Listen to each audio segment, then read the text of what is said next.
Hi there, Frank Winston here from the Pacifica Historical Society, host of the show, Footprints of Pacifica, where each week we explore some of the lure and the lore of lovely Pacifica, its character and its characters.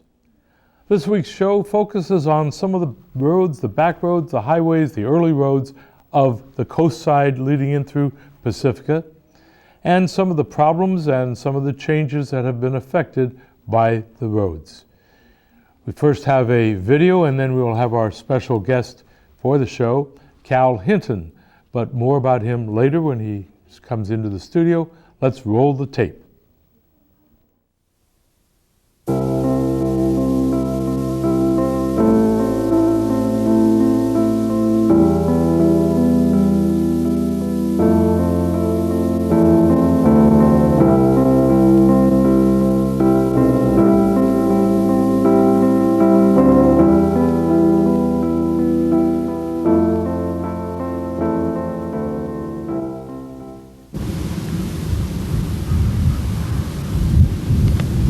We're at Gray Whale Cove Overlook in McNee Ranch State Park.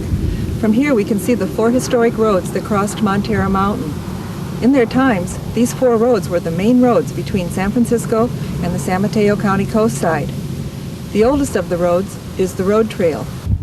Here you see it running along the ridge. Next came the Half Moon Bay Coma Road, which opened in 1879. That's a section of what's left in Green Valley. Down below, in 1908, the Ocean Shore Railroad began carrying passengers. You can trace the old roadbed in Green Valley. In 1915, the Coastside Boulevard over the Saddle Pass opened. Highway 1, the road we drive today, opened in 1937. Let's start our journey along the old roads over Montara Mountain at the beginning. Let's start with the road trail.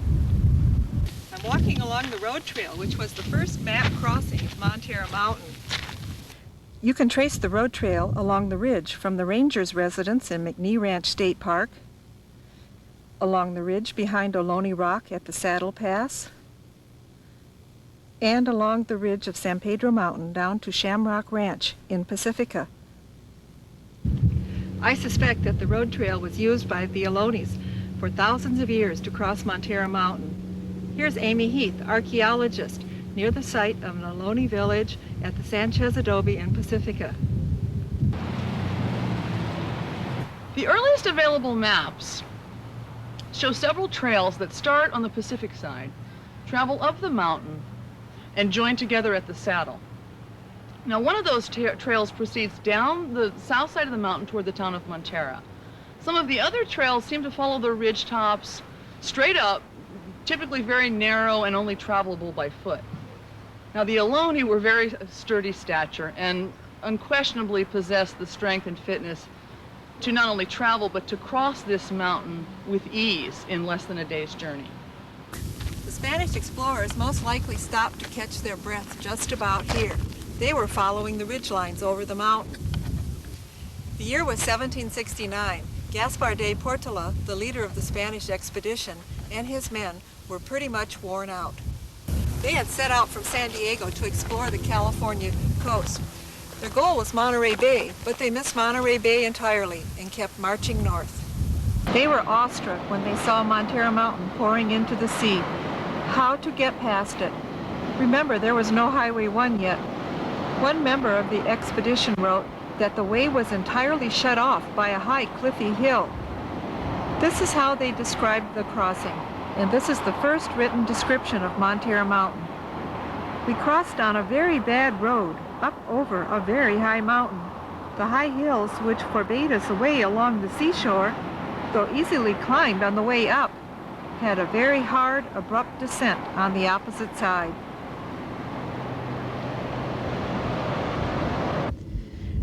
After Portola and his men crossed Montara Mountain, they climbed what we call Sweeney Ridge on the northeast side of San Pedro Valley, where they became the first Europeans to see San Francisco Bay. Then they turned around to take the news of their discovery back to San Diego.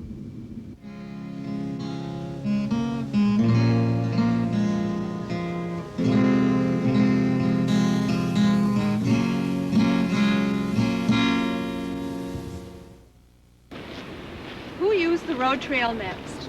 The Mexican land grant owners of the 1830s and 1840s may have used the road trail occasionally, but I suspect not much. Francisco Sanchez had his adobe on the north side of Montero Mountain. Francisco Guerrero had his adobe on the south side of Montero Mountain. His adobe was located near present-day El Granada. After the Mexicans, who used the road trail next? American ranchers did. Throughout the 1850s and the 1870s, American ranchers demanded a better road. Obviously, the road trail was only fit for horses. In fact, in 1872, a traveler on the road trail said that he doubted if wheeled vehicles ever went over the road trail. San Mateo County finally heard the complaints, and in 1879 built the first real road over Montero Mountain. The county decided to abandon the road trail, and with it the Saddle Pass crossing of the mountain, and the county pioneered the first ocean bluff crossing of Montero Mountain.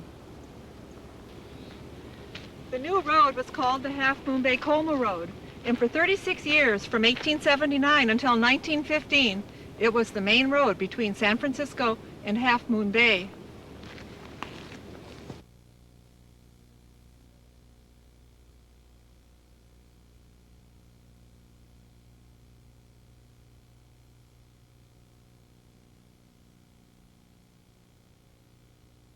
The best place to see the old Half Moon Bay Coma Road is here at McNee Ranch State Park.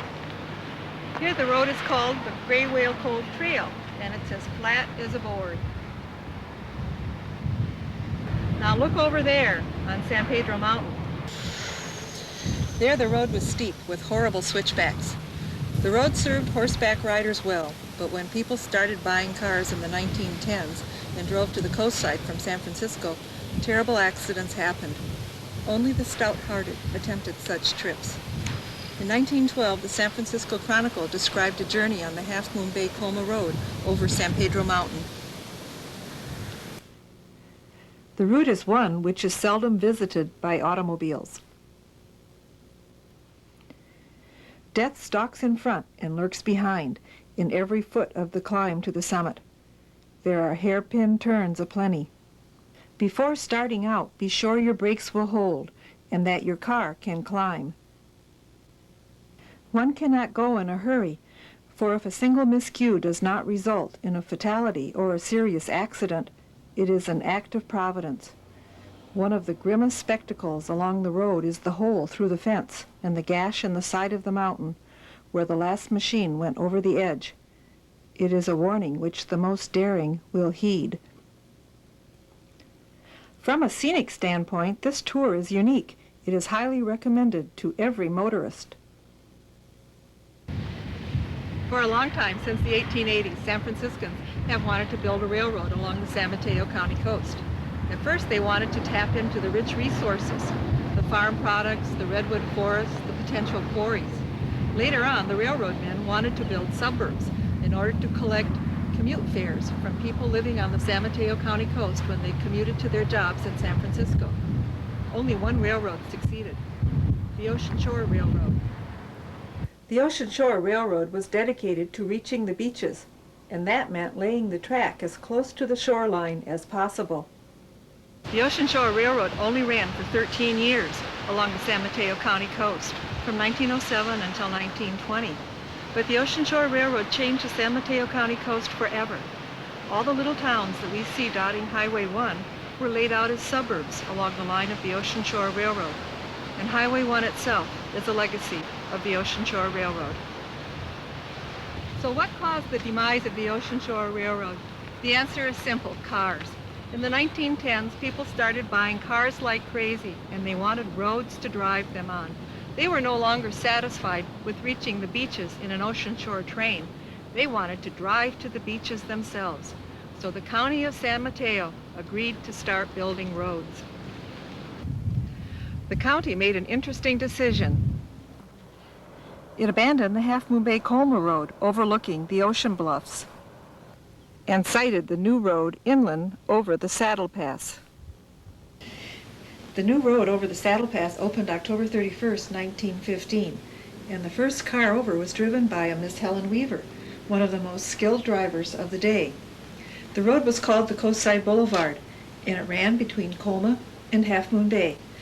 After a few years, the name Coastside Boulevard died out, and everyone called the new road the San Pedro Mountain Road.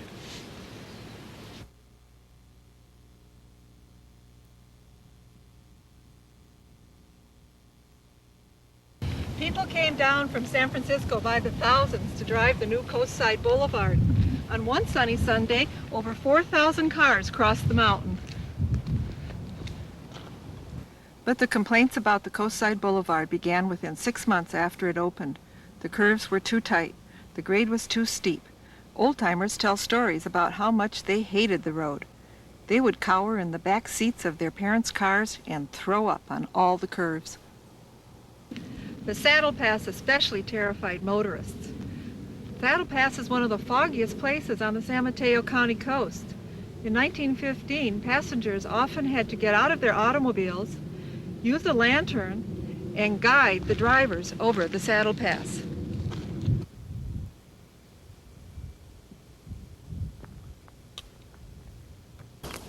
From here, the Coastside Boulevard wound its way down the slopes of San Pedro Mountain into Pacifica.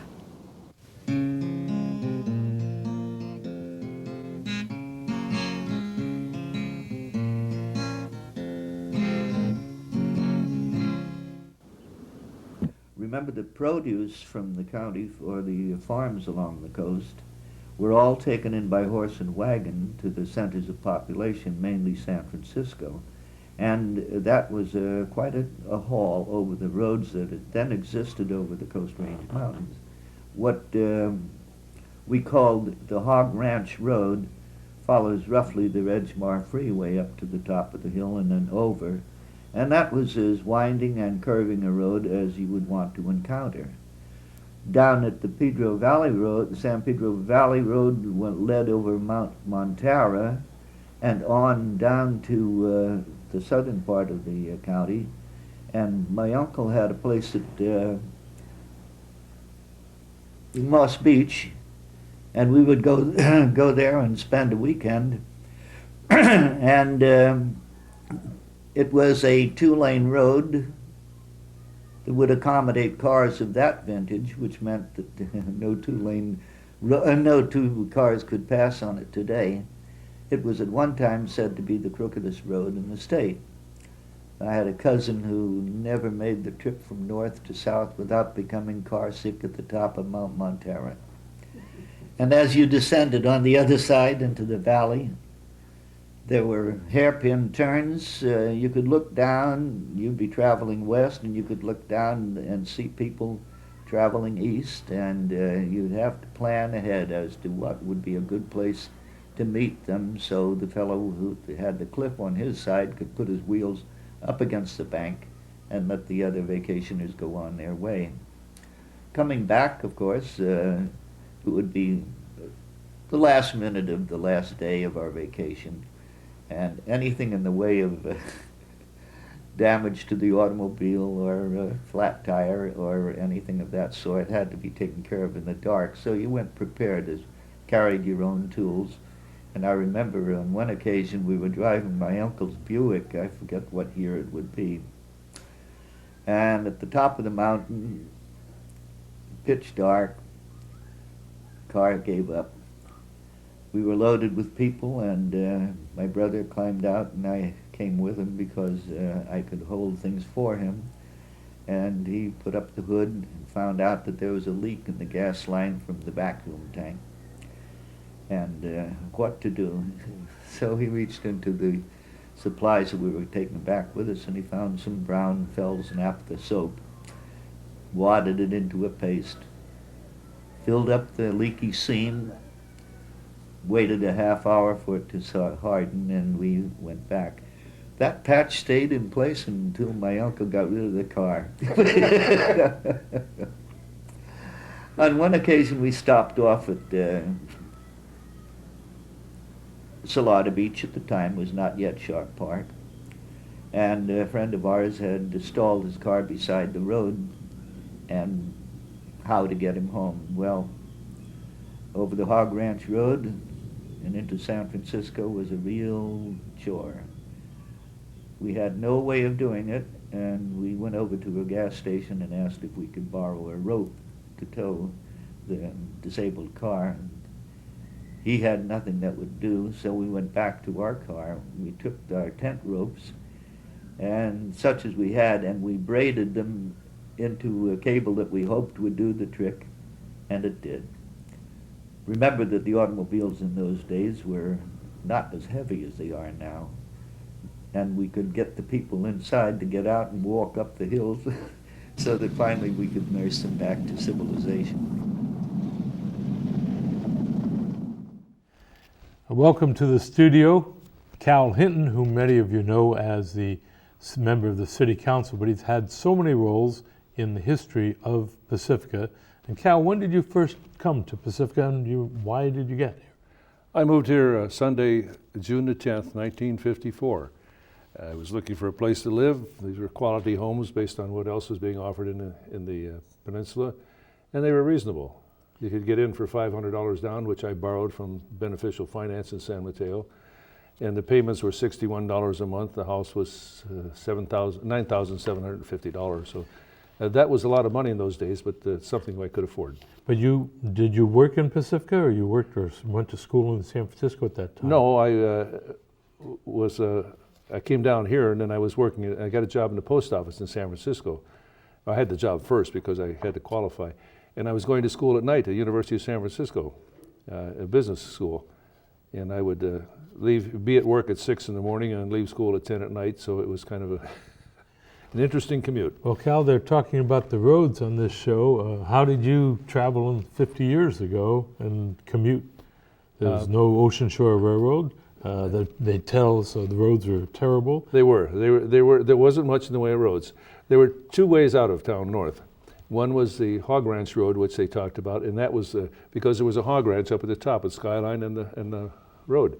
And the other one was along the cliffs, out from McDonald's, past the transfer station, and just along the cliffs, and it would come out in Daly City and down John Daly Drive, which was a 2-lane road at the time. I came down here to play golf several months before that with a fellow I worked with, and I was very impressed with this. The movie with Gary Cooper and Joan Fontaine about living on a cliff in England in the fog just reminded me of that so much, and I was really impressed. And that was the way out. I used to go to work at Christmas time. I picked up Leo Girdler, who lived in Sharp Park. His father was the first fire chief. And he and I were driving along, and the cliff slid down. And I'd had no choice, but I swung around. Fortunately, there was a lane, and I went on up the road. And the road was closed all winter after that. But that Hog Ranch Road was really something that I appreciated. People who didn't have automobiles, was the Greyhound? There was no railroad? There was a Greyhound bus, and it would leave Lindemar, and at the turnout at Edgemore Avenue and Pacific Manor. When they built the freeway, they had a turnout for the bus, and it would pick up passengers there and drop them off on the other side. And it would run, I never took it because it didn't meet with my schedule, but that was the transportation. There was no railroad. And, Cal, you have served in this community as a fire chief and as a chief of police. No. Watch your language. How do you distinguish what you started as a volunteer fireman, but you had to manage these roads in that capacity as well? Yes, there wasn't nearly as much traffic. It was actually the fire district, in order to get government funding, the subdivider had to have a fire department. So the existing fire department was the North Coast Side Fire Protection District. Andy Odstead built that building just behind the shopping center on Lindemar Boulevard in Adobe. That was the original fire station. My training at the beginning was to sheetrock the walls, the two additions, so we had living quarters. And the fire district consisted of Sharp Park, at the station at Palmetto and Santa Maria. And it ran along the highway. And this is Highway 1 now? Or yes. Coast? Okay. Well, same thing. Yeah. Coast Highway. Okay. But it was there. Yeah. Okay. And it opened up. Excuse me. The Old County Road, is that the same road? No. I'll Okay. get to that in a minute if you Please. if you like. It was just the district consisted of Sharp Park and Pacific Manor, where McKinney built those homes. And then it came along the highway and came into Lindemar. That was the boundaries. There was a volunteer fire department in Valleymar, one on Pedro Point, and one in Rockaway Beach, where it's a nail salon now, I believe. But the original road, best I can figure out, is Palmetto. That was the old county road. I don't know how it came in from the north anymore, but the old road came in there, and it went out along the golf course, and it probably went through the railroad cut, or over the hill in some place. And then if you look in the quarry, you can still see the remnants of the county road right down the center of the quarry. And it came out in Rockaway Beach, just behind Kentucky Fried Chicken. Then it came over the hill, and I think it may have gone up into Rockaway Beach there, because one of those roads at the top was built in 1915, so that could have been part of the road. Instead of going through the cut, it went into Rockaway Beach. But I want to tell you a story about that Sure. Hog Ranch Road. I worked in the post office, and sometimes they'd have enough people, and I get a chance to take a day off. And I came home about 11, 12 o'clock one day, in a sunny day, and I thought, I'll take the old Hog Ranch Road. And I'm driving along there, and it was really, you could beat yourself coming and going. The hairpin turns were very slow. It was up 25 miles an hour at the most. And I thought it's just such a beautiful sunny day, and the rabbits were crossing the road, and I just really enjoyed that scene. Then, of course, the Highway 1 was built pretty much along the Ocean Shore Railroad tracks. Then the freeway came in and took the western boundary of Highway 1 and built the freeway east. Well, you were involved with the fire department, but you almost denied that you were involved with the police department. Well, in a sense, because before the city was incorporated, even after it was incorporated, the sheriff provided protection, police protection, and they had their substation in the fire station at Palmetto and Santa Maria. And when we moved to Edgemar, the new station, they also had their substation in there, and we occasionally would answer the radio for them and do whatever we could to help them. They were only here till 2 in the morning, then they went home. And when the City Pacifica Police Department was formed, their police department was in the, when you go in the city manager's office, there's a close closet there. It's the width of the office. Yeah. It was about this wide, and they had enough dispatchers for all but one shift, and that was between midnight on Sunday and 8 in the morning. And the firemen would substitute and work dispatcher for the police department during those 8 hours and get paid for it, of course. We did anything for money. I started out working here at $285 a month. One of the roads that has been spoken about in the coast side in Pacifica was a connection from Highway 380 over to San Bruno. What do you recall about the history of that aborted road? If we will? 380, that was one of our first mistakes, I think. That would have been a wonderful access, egress and ingress from the city of Pacifica, but of course people objected to it. They wanted to preserve something, I don't know what it was at the time. But I always accuse the people in San Bruno, they got 380 to get all the traffic off San Bruno Avenue and get it up to where 280 is now, and then they wanted to stop. They didn't want to go through their city any further.